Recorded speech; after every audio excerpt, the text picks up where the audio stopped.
morning, everyone. My name is Beck Adair. I'm Director of International Compliance Training's Education and Development Faculty. So effectively, I run the training faculty, developing new programs, and I'm going to talk to you for just maybe 10 minutes about the International Compliance Training organisation in terms of how we approach the learning. So Phil's been talking to you about the great work that the ICA is doing as the professional association. International Compliance Training is the lead training provider for the professional association. So we employ the academic faculty, the training experts who we have, some of the guys down the front row here, and we will effectively develop the workshop materials, support you with your learning materials as you go through the program. So I'm going to just give you a bit of an insight into what ICT does as the lead training provider. You can see we have, that's a fluid figure actually, around 44 teaching staff. And without wishing to embarrass the guys we have here down the front, who you'll get a chance to meet, they are really leaders in their fields. You know, we have real subject matter expertise. So the training approach, I like to describe it as professionally engaging. I know a lot of you here have done ICT workshops, and if you haven't been through the workshops, I would suggest speak to some other attendees, and I'm sure universally you will get positive feedback about the experience, because the trainers that we use have done the roles. They can talk with real credibility and enthusiasm and give you that insight into the practicalities of the issues that we're going to be discussing on the course. Now, you saw Phil talking about the global reach of ICA, and ICT is no different. Again, we're very well travelled. We have now an office in New York, Singapore, Dubai, and the UK, and over 100,000 students. And again, I think that figure is now actually slightly redundant. We really have, reached around the world. We train across a huge range of sectors. We train pretty much all the tier one financial institutions, and we also, on a public basis, train an incredibly diverse range of industries. We're going to talk about the workshops shortly, and I would really, promote the concept in the workshops that you'll get of cross-pollinating with people from different backgrounds.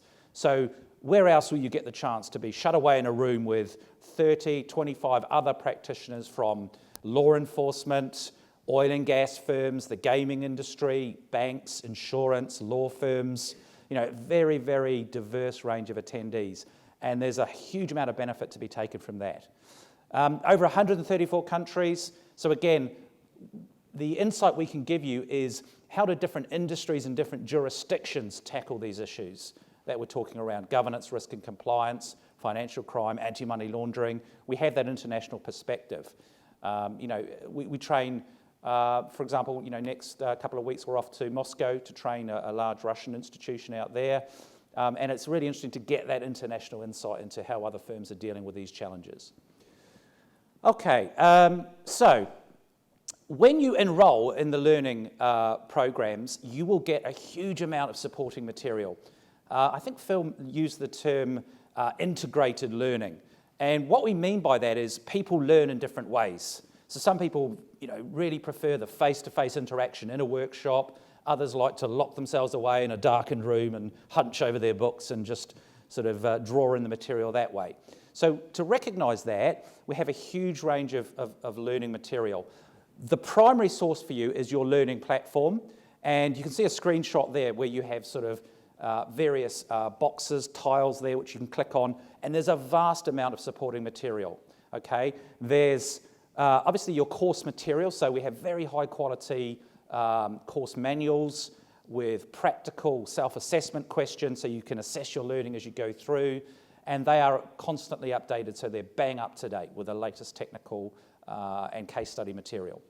We also have a huge amount to help you with your studies. One of the biggest concerns we get is people that come into the programs and they maybe haven't studied at this level for years or ever in some cases.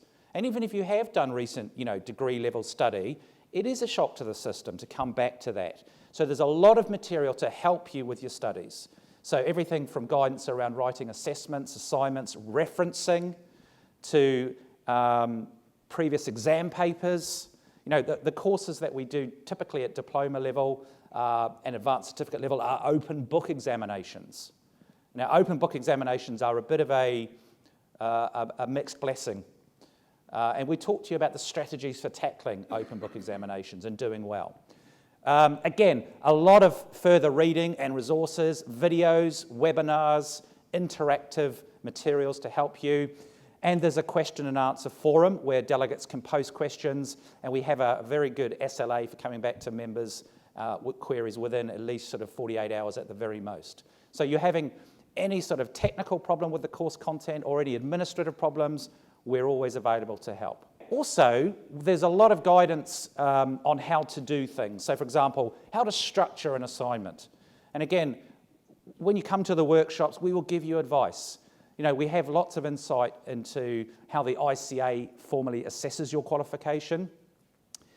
So, you know, building a logical structure to assignments, trying to avoid overly subjective language, you know, footnotes and referencing. How do you go about doing these things? There's a huge amount of supporting guides to help you with that. There's also information about how the ICA undertakes the assessment. So you've already heard this morning that our qualifications are endorsed by the University of Manchester Business School, and they have a real academic rigour. So we explain and hold you through the process of how to go about succeeding in the assessment, okay? Now, I can assure you these photos are not staged. We didn't say, look happy to these people. They generally are an enjoyable experience. I know my colleagues here would echo this. We love running the workshops. It's a fascinating subject. You know, all the subjects we run are inherently interesting. So, you know, you're usually in a room with other people who genuinely care and are interested in the subject. They want to develop their careers and their skills. It's a pleasure. Yes, it is technical. Yes, you have to do assessments, but you get the chance to build your professional networks. And that's one of the great advantages of ICA and ICT. You know, I would say professionally, the thing that's helped me the most in my career has been developing a really good professional network, okay? And the workshops are brilliant for that. They will really grow your network and your connections. We keep the workshops small. Normally our upper cap is 25 absolute maximum. So you get the chance to be interactive. Very practical. We have increasingly large amount of artifacts. So for example, I'm going to talk this afternoon about our Managing Fraud Advanced Certificate, where we have actual mocked up artifacts to simulate fraud scenarios, for example. Our Practical Due Diligence course, similar thing, real KYC onboarding files and documents, adverse media reports, so it feels very tangible. Okay, but very discursive, very facilitator-led rather than just lectures. They're very interactive and enjoyable. And the final point, the food is absolutely brilliant. I'm walking testimony to this. It's a bit of an occupational hazard, but if nothing else, you will be fed well, okay?